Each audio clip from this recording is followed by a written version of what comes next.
everybody. I'm going to give the people out in the hallway a little time to actually come into the sanctuary.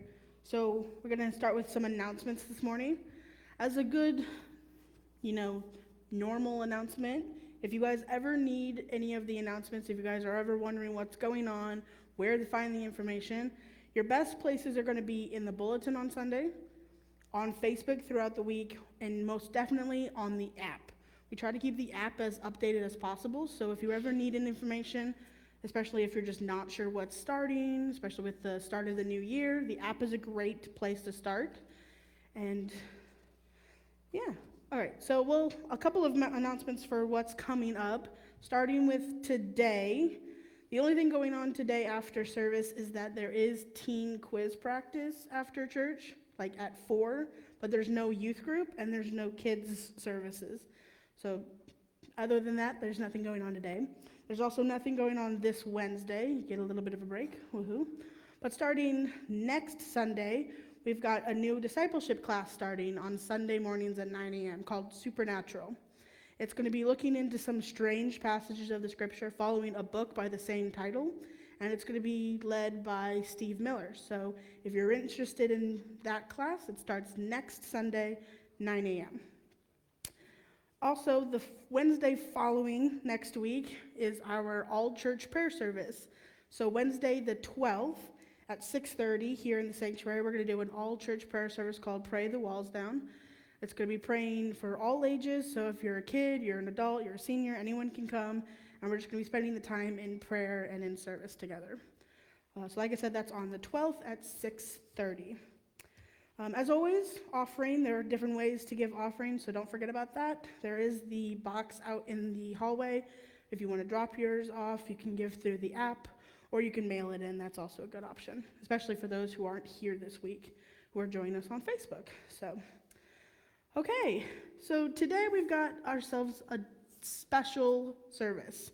And the reason I say that is because it's just me up here today, and I wanted to do things differently. So today we're flipping service on its head, and we're going to start with the sermon, woohoo, and we're going to end in a time of worship tonight, or this morning, technically. It's not nighttime. Shh, it's the new year, Give me a little bit of time to get used to 2022. Okay, well, with the start of the new year, there's always time for reflection, right? You always start the new year thinking back on old things, coming up with new resolutions, not that anyone ever keeps them, but that's what we do the first week or so of the new year. Well, I've been doing that myself. And I keep remembering that as a kid, and even when I was a teenager, my favorite thing to do was to walk over to the church, because I lived like 2 buildings that way. I would walk into the back field and I would lie on the grass. Sounds weird, but that was my favorite thing to do. I loved coming back and just lying in the field and just watching the world go by. I used to sit there and watch the trees move and watch the wind blow. I used to love hearing the sound of the animals moving and the leaves rustling. I would watch the birds fly over. And I would even sit there and track the sun movements. And I would wait for the sun to rise in one side and fade in the other. I'd watch the sunset. And around here, there's some of the most beautiful sunsets ever. You can see over the airport some beautiful colors in the sky, some rays of light. It was beautiful, and I loved doing that as often as I could. And even when the sun went down and everything got dark, my favorite thing was then to turn around and to see the moon shining and the stars coming out. I would follow the constellations. I loved this stuff. I was a bit of a nerd, but that's okay. I don't mind being a little of a nerd. I was actually a little obsessed with it. The idea of how light worked when it came with the sun and the moon and the stars was fascinating to me. And so I spent a good majority of my hobby time studying light. I used to study the stars, the constellations. I would study how the sun burned. I used to even study light and how it refracted into beautiful colors, and how when you broke it up, you could see every color there was through one ray of light. As an artist, it was important to me to understand how that worked, to see how you got colors from just light, how by lighting something up, you would refract things off of its pigments and you would get a color. And I was fascinated that the world looked differently to every person because of how we could see the world. How light lit everything up and made it look beautiful and made it inspiring to me. And as a kid, I didn't understand all of the technical stuff. I hadn't yet, developed that part of my body yet. But it was fascinating to still sit out there and watch all this stuff happen. Because even if I didn't understand it, I could feel that light was important. That the sun making everything shine had some kind of importance to creation.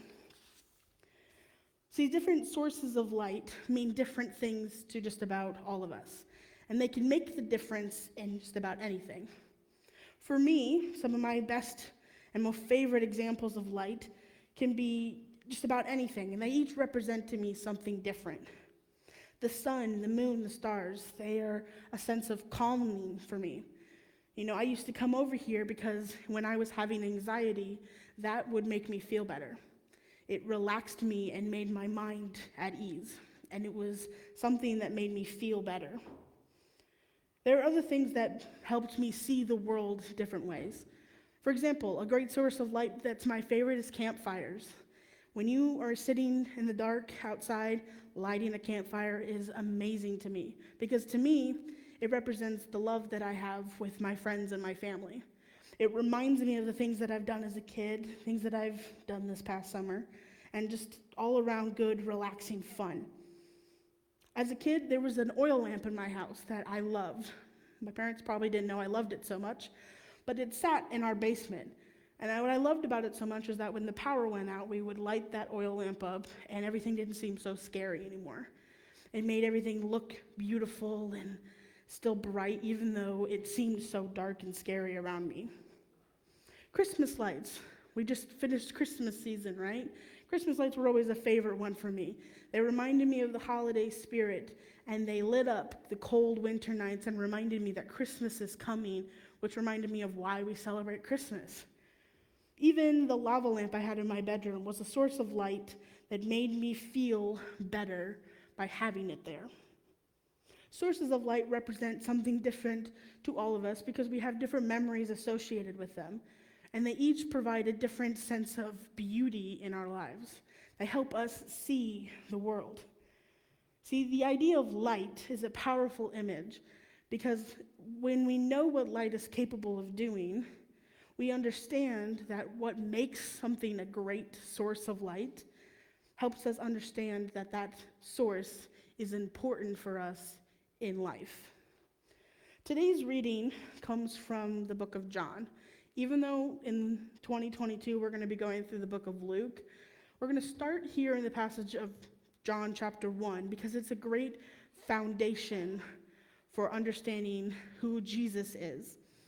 So we're going to be in John chapter 1. We're going to read the first section, verses 1 through 18. I'll let you get there if you want to read along with me. John chapter 1, verses 1 through 18. And it reads, "In the beginning was the Word, and the Word was with God, and the Word was God. He was with God in the beginning. Through him all things were made. Without him nothing was made that has been made. In him was life, and that life was the light of all mankind. The light shines in the darkness, and the darkness has not overcome it. There was a man sent from God whose name was John. He came as a witness to testify concerning that light, so that through him all might believe. He himself was not the light. He came only as a witness to the light. The true light that gives light to everyone was coming into the world. He was in the world, and though the world was made through him, the world did not recognize him. He came to that which was his own, but his own did not receive him. Yet to all who did receive him, to those who believed in his name, he gave the right to become children of God. Children born not of natural descent, nor human decision or a husband's will, but born of God. The Word became flesh and made his dwelling among us. We have seen his glory, the glory of the one and only Son, who came from the Father, full of grace and truth.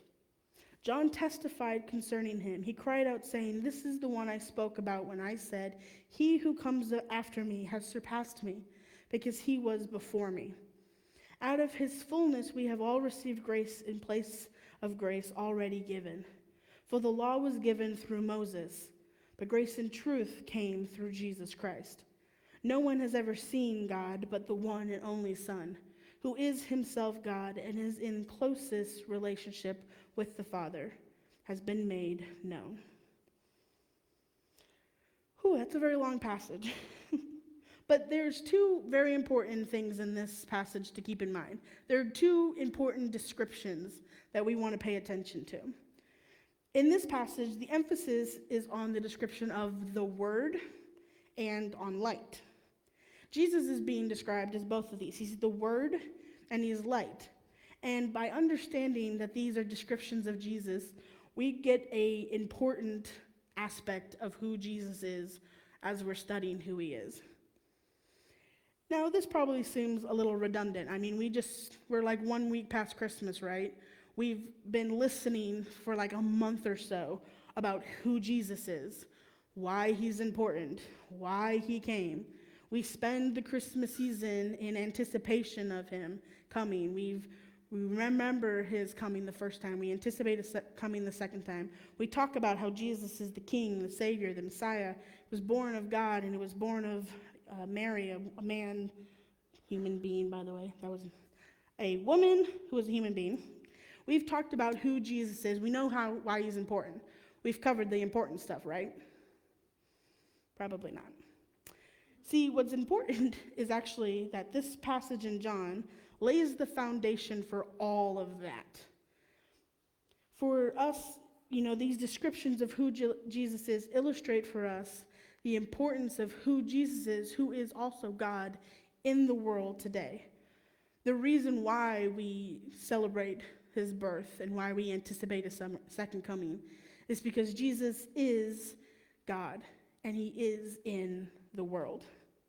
See, as Emmanuel, which is what we call him, we see what God is in the world. We get a glimpse of what he brings to the world. We see God's agency, God's authority, God's origins, all wrapped up in one single person, bringing to the world that which drives out sin, the light that shines in the darkness, the word that stands firm against all else. Jesus, as the Word and as the bringer of true light, demonstrates for us that God loved his people so much that he was willing to become one of us, to be amongst his creation, showing us what humanity is meant to look like. That's what Jesus' role is. As God and as a human being, Jesus helps us understand what it means to be a human being. And in John chapter 1, the emphasis here helps us understand why that role is so important. When we talk about light, the one thing we know about it for certain, whether you've studied it intensely like me or whether you know a little bit about it, the one thing we know is that light drives out the darkness. When you turn on the light, things get bright and it's no longer dark and scary. It illuminates everything around it. So, with a passage talking about light, let's start with the beginning and let's see if we can understand the role Jesus plays in humanity, how he illuminates humanity for us. To start with, Jesus, who is the Word, has always been with God. He is God, and he has been there since the very beginning. In fact, he's probably been there before the beginning. Before God created anything, there was Jesus. Creation came about through the Word, which means the Word, who is Jesus, brings life into existing. The life Jesus brings is a life of salvation. It's a life destined to be with God. And that salvation is illuminating. That is the light that Jesus brings. The light is the idea that we can be saved through Jesus Christ in joining a life with God. What makes this passage so interesting is that it is poetic. When you read this, you probably don't see it, but it is written like a hymn. It's written like a poem. And how it's written tells just as much to us about what this passage means, who Jesus is, as the words itself. So if you were to read this passage, you would notice that the word is capitalized, because that is who Jesus is. It's a title for Jesus. He is the Word. He is what is referred to as the bridge between God and humanity. The word means logos, which means the bridge. He is the bridge because he is the closest person to God, as well as God in human form. But Jesus is also the source of true light, which is not capitalized. It's not calling Jesus light. It's saying that he brings light to us. Jesus, as the bridge, brings the path between humanity and God. He illuminates the truth around us. The word for light here means to shine spiritual truth, to make us see. It means moral, spiritual knowledge that enlightens, teaches, and saves. Jesus is the Word that bridges the gap between God and creation. And as the bridge, he brings life, saving life to creation. That kind of light illuminates the path between God and us by demonstrating what saving life looks like. By Jesus demonstrating what humanity is supposed to be, we have in front of us the model for getting to Jesus, to getting to God, and it's poetic. The purpose of light here, poetically speaking, is twofold. It is not only just revealing something to us, but is also a blinding light. It's true that this light brings grace and truth, and it reveals for us life outside of darkness. But it also shines so bright that the darkness cannot withstand it any longer. It doesn't just move the darkness away, it obliterates the darkness as it continues to grow and get brighter and brighter. See, in the end, victory belongs to light. And the light mentioned here in John is written to make that specific point. You probably have noticed it, but this passage starts the same way that Genesis starts, in the beginning. But unlike in Genesis, the light in Genesis was created and eradicated the darkness until God split it. When God created light, that was it. That was light. In John here, however, it doesn't say the same thing. See, the ugly truth is that there is darkness still in the world. There is still sin.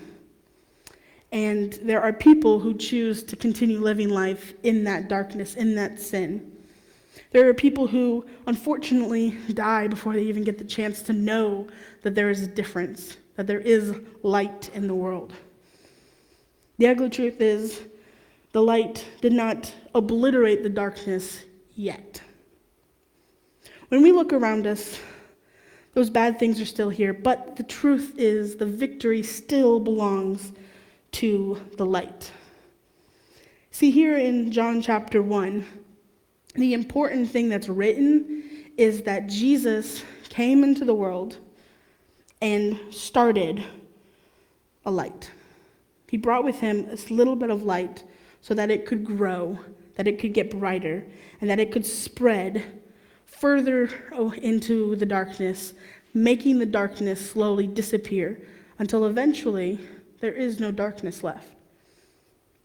We know this because the way that darkness is written in the passage is it's given a verb that, although it is an active verb, meaning it's still going, it's also finite.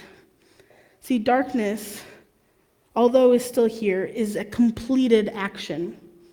And one day, there will be no darkness left. One day, the darkness will end, and it will be gone forever. And in comparison, the light here is written because it is a continuous action. It is ever growing, ever blinding, ever increasing. The light shines no matter what. It gets brighter and brighter until it is so blinding that even the darkness can't continue to exist.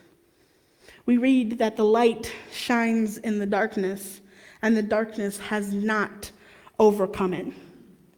The darkness cannot overcome it.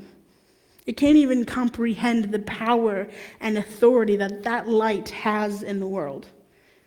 This word overcome means that darkness is unable to grasp the light. It can't take it. It can't catch it. It can't seize it at all. It cannot understand that at the end of time, the light will win regardless. That there will no longer be darkness. It cannot overcome it. Jesus brought the knowledge of grace and truth to us. The knowledge that we can be saved in this light. The light that eventually obliterates the darkness. But he didn't just bring us the revelation that God saves. He didn't just come and say, oh yeah, God saves, and because you know God saves, that's good enough. But it's not. He brought us the actual path to salvation. The importance of Jesus' coming is not just that we know God saves, it's that we see God's saving grace at work around us. It's that we witness it moving, it growing, it getting brighter, that we are participating in the light, pushing away the darkness, eventually to the point where darkness can't fight any longer. Jesus brought us a way to see God, to understand God, to relate to him, to see what's called the Imago Dei, the image of God within ourselves. He brought the world this perfect, completed, whole life as God originally intended it to be. Although it doesn't obliterate the darkness right away, he brings us the ability to eventually get there. And the best part of this is that that's not the end of the story either. John keeps going in this hymn. It isn't just that Jesus is the bridge between humanity and God, although he is. It's not just that Jesus brings saving life to the world, although he does. It isn't even just that life that he brings is capable of pushing out the darkness, even though it can't. The point of this is that all these things, the light that he brings, is for everyone. The emphasis is that he brings light to all people, to all of creation. That there is no exception to the ability that this light has to expand to everything. Jesus is the bridge to all people. And anyone who chooses to then stand in that light, chooses to believe, gets to be a part of that saving life. There is no exception to this rule, and that is why the light always wins. Why at the end of time, the light already has the victory, because that light can go wherever he wants to go. There is no exception to it. The best part of this is that's why we celebrate this time of year every single year. The reason we celebrate Christmas, because it's still Christmas. The reason we celebrate that every single year, the reason we remember the reason for the season every single year is because Jesus brings life, spreads the light of it, illuminates the truth and grace to the world, to the entire world, and it's still going. It didn't just come and end with Jesus when he came the first time. It happened the year after that, and the year after that. It happened last year, and it's still happening now. The light is still continuing to grow, to expand, to push out the darkness, to get brighter and brighter. And more people are entering the light, getting to experience that saving life. The reason we celebrate this every year is because there is no end to it in our lifetime. It's going to continue to grow. The darkness is going to fade away. Jesus is Christ. He is the Lord of all, and he is the source of the greatest light in existence. He is the source of salvation. I mentioned it earlier that each one of us understands light differently. We have memories that help us see light in a different way, that make some things more powerful to us, more inspiring to us. And each one of us brings something new to that conversation. It's different for each of us because God has called each of us to do something differently. He has given us a part of light that we are able to expand. And what you can do is different than what I can do, because we have different understandings of that light. We each have a different saving life in us. The light eventually eradicates the dark because those of us who testify that it will are pushing it in all directions. One direction, one another, until eventually everything is expanding rapidly. Each one of us is called to testify to that, just like John was called to testify. In this particular passage, it says that John is not the light, but a witness to the light. And so are we. We are a witness to the light that Jesus brings, a witness to who Jesus is, what he is supposed to do, and why he's important. We are a witness to the greatness of who Jesus is. And if we don't testify to that, then the light doesn't grow. We are a part of the story so that Jesus' light can ever get bigger. Like I said this morning that we're going to do service a little differently. And the reason for that is because I want us to have a chance to be a witness, to actually testify to who Jesus is in a way that's just as creative as John chapter 1. For those of you who got a bulletin this morning, or even if you don't, there's some on the sides of the pews. There's a piece of paper in it. It's practically a blank piece of paper.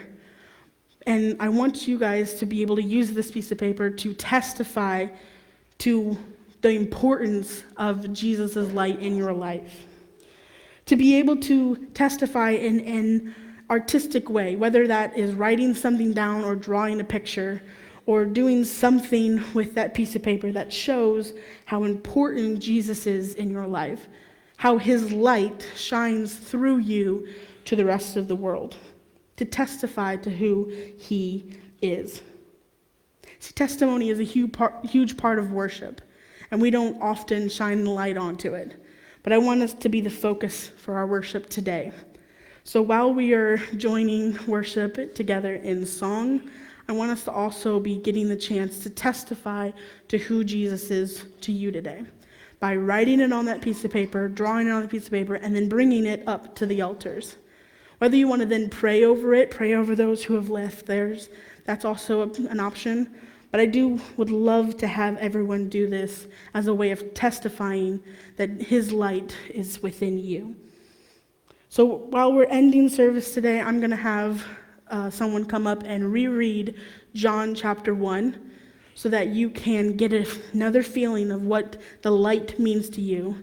Take the time to write it down, draw it out, and then while we're worshiping through song today, you can come and bring it up to the altars.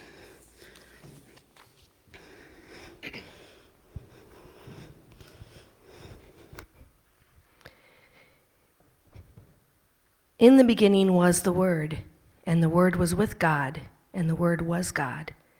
He was with God in the beginning. Through him all things were made. Without him nothing was made that has been made. In him was life, and that life was the light of all mankind. The light shines in the darkness, and the darkness has not overcome it. There was a man sent from God, whose name was John. He came as a witness to testify concerning that light, as so that through him all might believe. He himself was not the light. He came only as a witness to the light. The true light that gives light to everyone was coming into the world. He was in the world, and though the world was made through him, the world did not recognize him. He came to that which was his own, but his own did not receive him. Yet to all who did receive him, to those who believed in his name, he gave the right to become children of God. Children born not of natural descent, nor of human decision or a husband's will, but born of God. The Word became flesh and made his dwelling among us. We have seen his glory, the glory of the one and only Son, who came from the Father, full of grace and truth. Out of his fullness we have all received grace in place of grace already given. For the law was given through Moses, but grace and truth came through Jesus Christ.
I've never known a love like yours. No, I've never known a love like yours.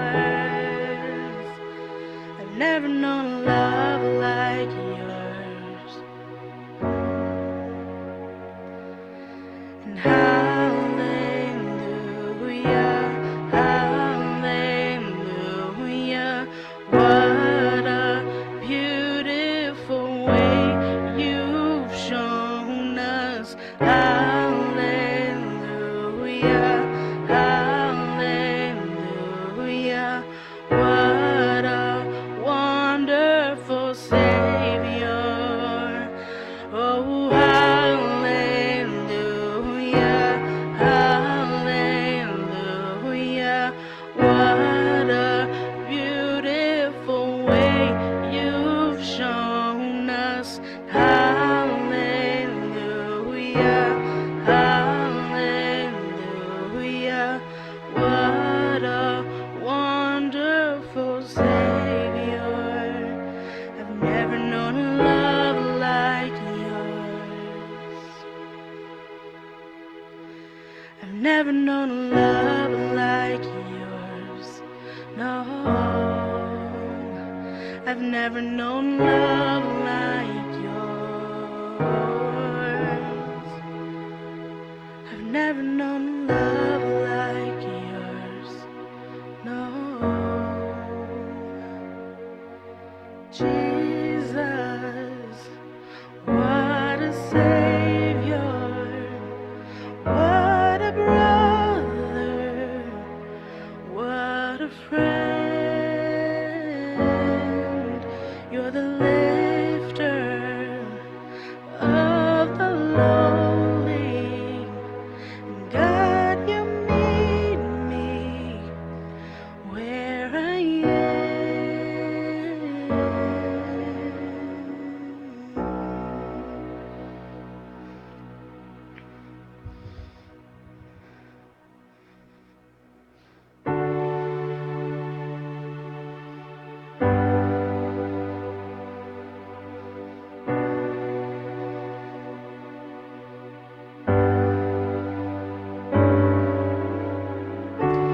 Spirit of the living God, Spirit of the living God, we only wanna hear your voice. We're hanging on every word. Spirit of the living God, Spirit of the living God, we wanna know you more and more. We're hanging on every word.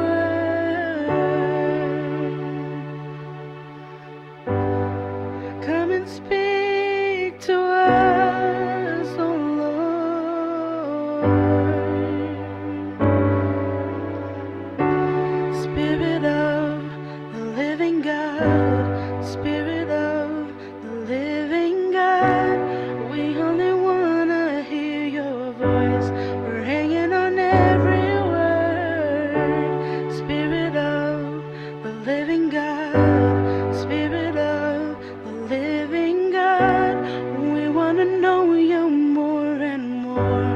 We're hanging on every word. 'Cause when you speak and when you move and when you do what only you can do, it changes us, it changes what we see and what we seek.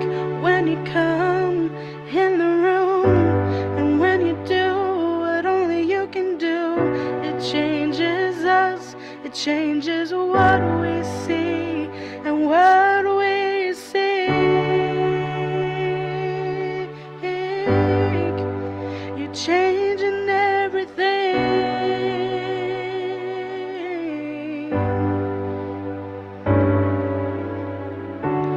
Spirit of the living God, Spirit of the living God, we're leaning into all you are, and everything else can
changes what we see and what we seek. When you come in the room, and when you do what only you can do, it changes us, changes what we see and what we seek. You're changing everything.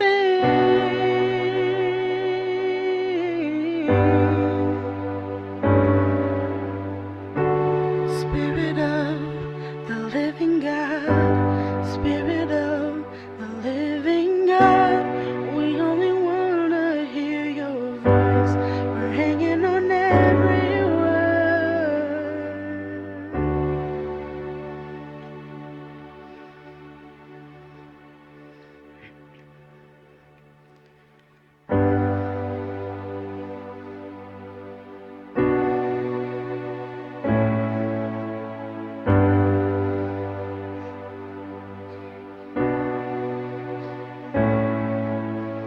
God of creation, there at the start, before the beginning of time.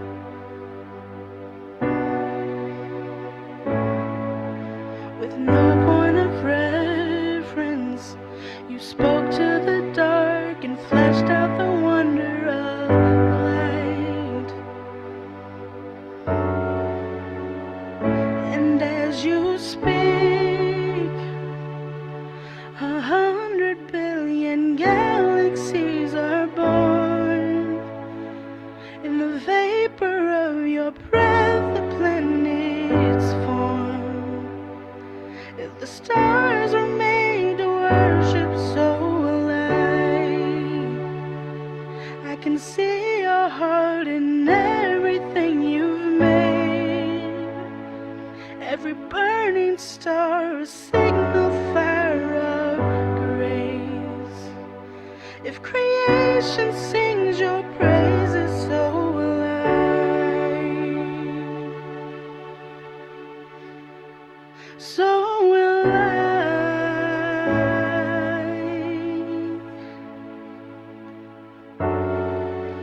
God of your promise, you don't speak in vain, no syllable empty or void.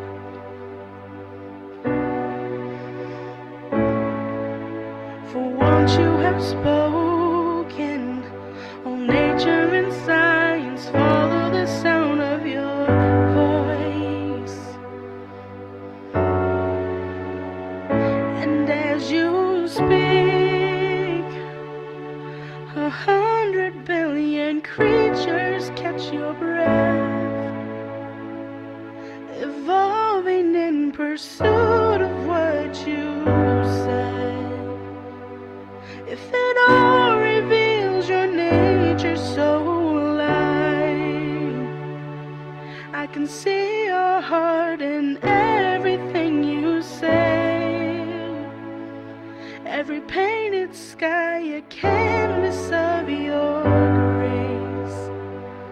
If creation still obeys you, so will I. So will I.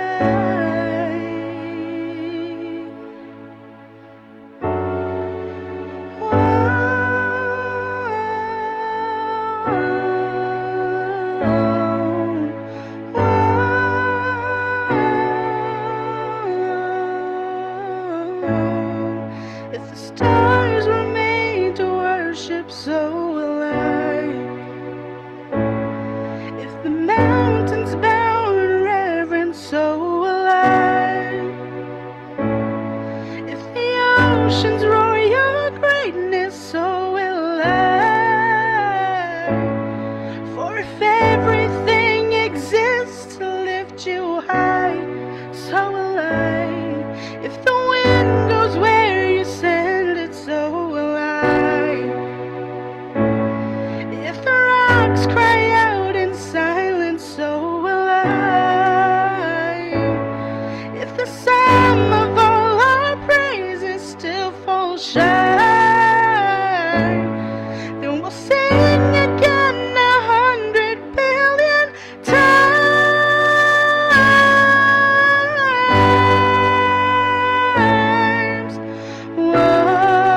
cast down my heart through all of my failure and pride.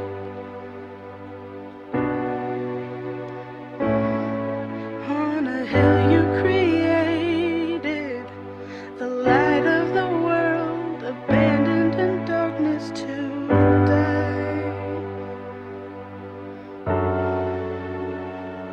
And as you speak, 100 billion failures disappear.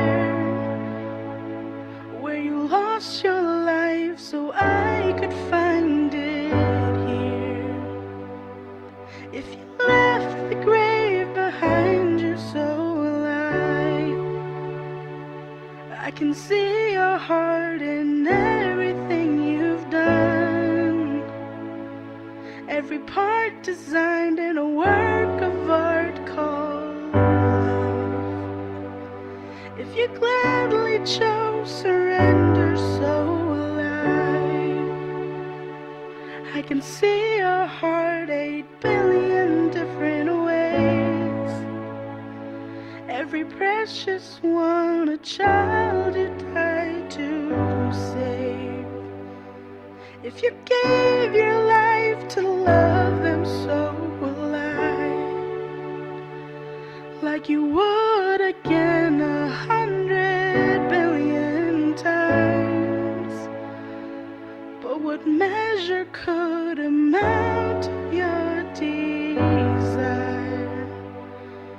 You're the one who never leaves the one behind.